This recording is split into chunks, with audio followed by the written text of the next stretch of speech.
I forced myself to play Fallout, not these games. The first one from 1997. And the original Fallout is ridiculous. I sat myself down and really tried to play this game. I couldn't use any guides or tutorials, just me, myself, and I.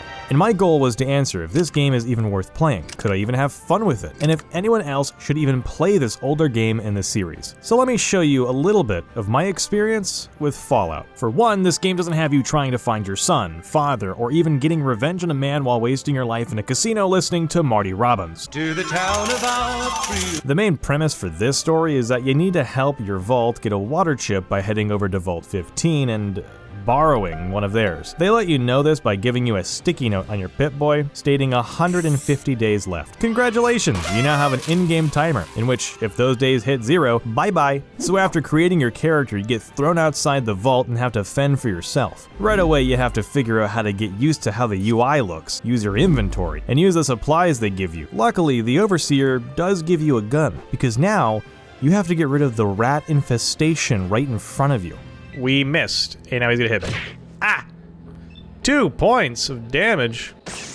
Get the hell out of here. After spending 10 minutes on just getting rid of rats, you can now venture outside of your cave and have that beautiful desert sun beam right onto your vault-dwelling skin. Now, the traveling in this game isn't like your traditional 3D open world games. You don't see things in the distance. You have to use the map system. You just click on a tile and your character goes. It just works. Sometimes you run into random encounters. Now, this can be a traitor or a gaggle of rat scorpions, but hopefully that last one doesn't happen before you get to Shady Sands. It's the first town you get introduced to. It pretty much acts like a tutorial. You can run around, talk to people, learn all the ins and outs of the game, recruit a companion named Ian, sure, and even get a jump scare when you talk to this person. Greetings. Your business in Shady Sands might be... Now after you speak to Aradesh here, he tells you to visit a rad scorpion cave and exterminate them. And then once you do that, the game just kind of exists in front of you when you get back. Your main goal is to get the water chip, but there's no waypoint and no guided in-game tracker. Just you and I guess also Ian's here. So you need to figure it out and really explore. I ran around the town of Shady Sands for a bit until I exhausted everything the townsfolk could tell me, and then I left and ventured south. I came across a couple of random encounters leading up to a place called Junktown. I just started talking to every person I met. Just don't speak to the doctor when you're perfectly healthy. Similar to real life, they just take your money and tell you to leave. You seem to be in perfectly good health. That'll... $10? Are you kidding me? I eventually stumbled upon a man named Killian Darkwater. It's a pretty cool name. And in the middle of us talking, a man runs in and shoots him. What the hell? We dealt with the killer, and long story short, Junktown is in a gang war. You have Killian's boys versus Gizmos, a nice fella who runs a casino, and the Skulls gang. I didn't find that much out about the Skulls gang, to be honest. They're just, I guess, chilling for now. Now, I don't like getting into drama. However, when Killian offered me caps to plant a listening device on Gizmo to confess that he's a very bad man, thus having Junktown hate him, I couldn't refuse. I beelined it over to the casino, and before I executed the job for Killian, I wanted to try my hand at gambling. I mean, it's there. Why not? Place your bets. You currently have 30 caps. How many would you like to bet? Let's put 15. Better luck next time. What the hell? I didn't even get to see it. Yeah. I do want to play again.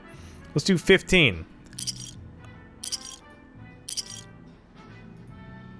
I just lost all my money. This is probably the worst gambling system in a video game. I click the bet and you just tell me I lost it? What is that? I didn't want to be completely broke, so I reloaded my save file, and if you have a problem with that, I'm sorry. Listen, you get swindled and see how it makes you feel. And I went back out to carry my actual purpose. With the listening device strapped to my chest, I tried my best to make this Gizmo guy talk.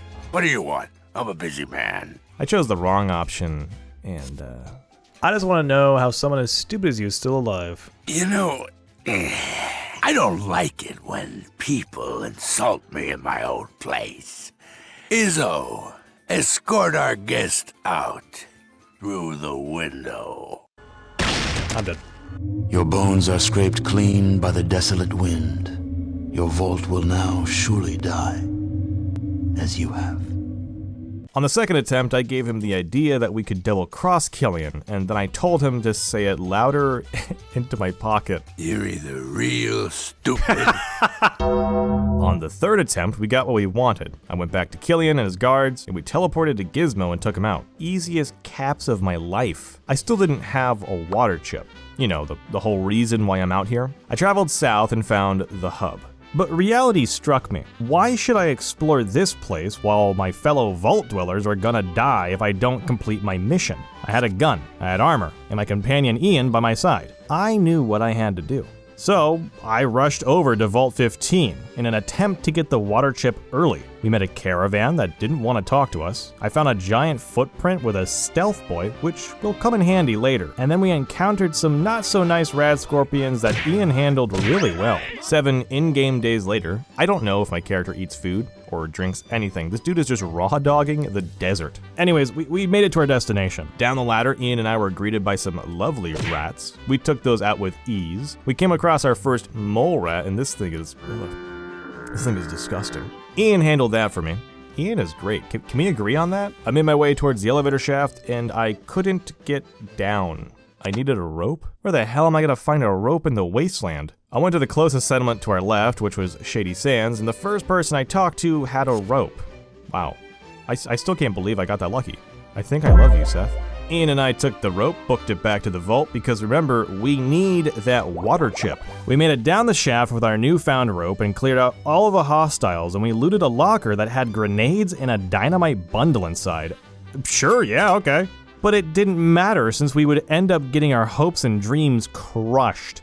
The rocks collapsed on the doorway, and we needed to find a water chip somewhere else. Where the hell are we gonna do that? And then I remember that we found the town called the Hub. Maybe they knew where to find a chip. So we made another 7-day journey back towards the hub, fighting creatures along the way. And while I travel back, now would be a good time to like the video and subscribe if you haven't. As the surrounding landscapes cleared on the map, I noticed something peculiar. It looked like a city underneath undiscovered tiles. I rushed out of our current encounter, which, by the way, you can do that. If you're just getting absolutely mauled by rad scorpions, you can just run. They don't stop you.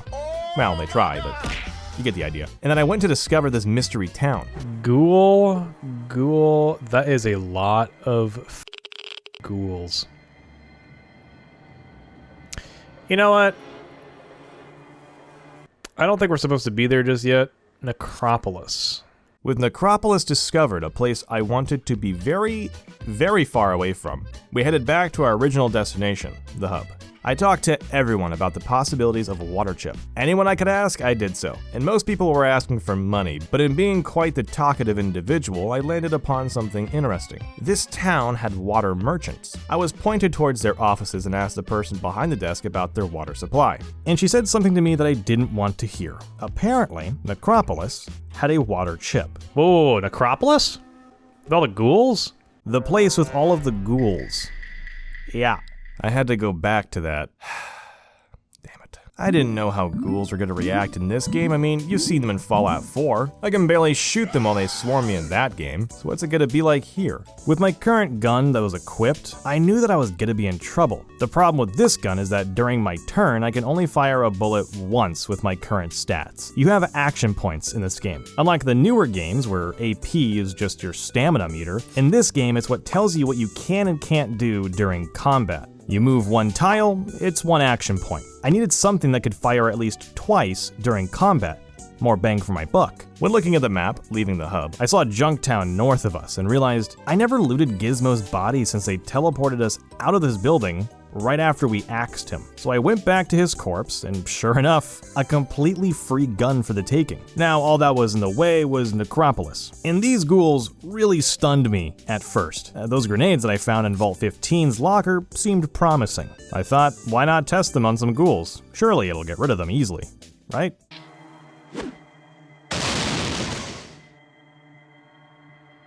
Okay, so that just said it hit him for 31 and 21 points, and they're still alive?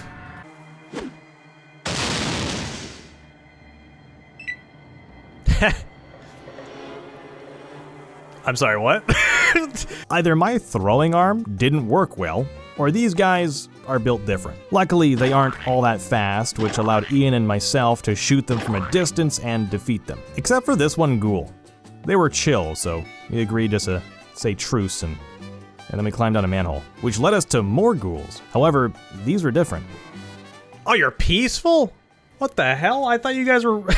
Were the ghouls up top always hostile, or did I just bomb them because I thought the ghouls were bad? Man, am I the asshole?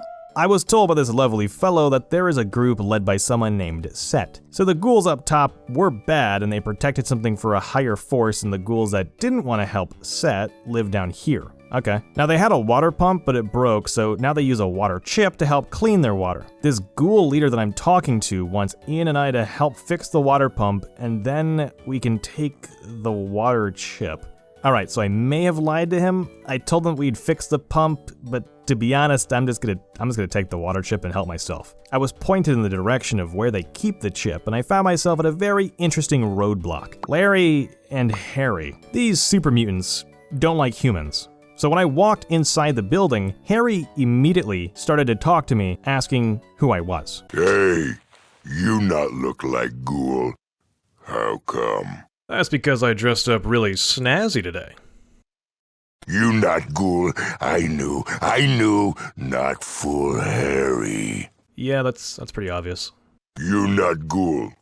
Or to say, not ghoul, not be here. Who's giving you orders? Oh, you find out soon. I was then forced against my will, and I was brought to this place. Oh.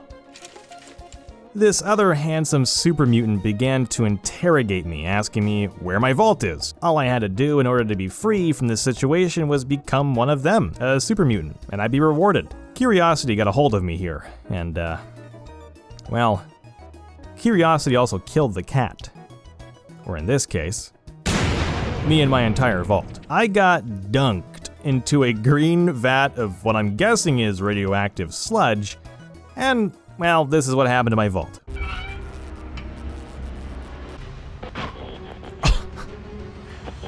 I don't know what I expected, I guess. Yeah, they're just gonna... Oh my god.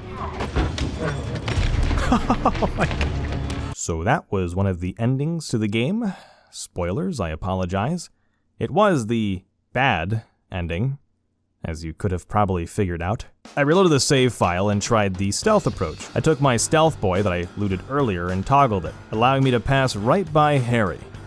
Well, I would have if my stealth skill was higher. Hey, you not look like ghoul. He instantly saw me and tried to kill me. Holy shit. He missed? Thankfully, on my combat turn, I was able to shoot Harry with a critical hit, making him fall down, allowing me to walk up to him and take his weapon. Harry had friends though, and I didn't realize this until it was too late. And while I was dealing with Harry, Ian, this madman, had the idea of taking the other two behemoths away into a room, and he was lit on fire. I didn't see Ian in his last moments, but I heard the noise of his limp, lifeless body hit the floor. It was enough to make me sick. I took care of Harry, but I knew I couldn't handle the other two, so I fled. Like a coward. But I think Ian wanted me to do this. He had a hunch, something I never would have thought. I went right back into the town. For some odd reason, the mutants didn't react to me. I still don't know why. Maybe because I wasn't invisible anymore? I really have zero ideas. Did I bug the game? The only idea I had was to get in there and find the water chip. I talked to a prisoner in a cell who I freed, and they told me that the entrance to get to the water chip was next to their cell. Down another manhole, I'd find a vault that had what I needed. I took out the glowing ghouls that were guarding the entrance, and then took an elevator down towards the lower floors. The only problem is that they had 3 guards posted up right near the water chip's location. They didn't have any reasons to think of me as an enemy, so I did something incredibly reckless. I strapped the dynamite bundle I found earlier onto my own body, set the timer, and waited.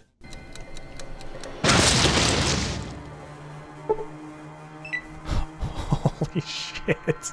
I somehow lived, and no other ghouls were alerted? It was perfect. I took the water chip and I booked it out of the vault. The super mutants still didn't care about me. I was gonna be able to help my vault. I was gonna beat this game. Really?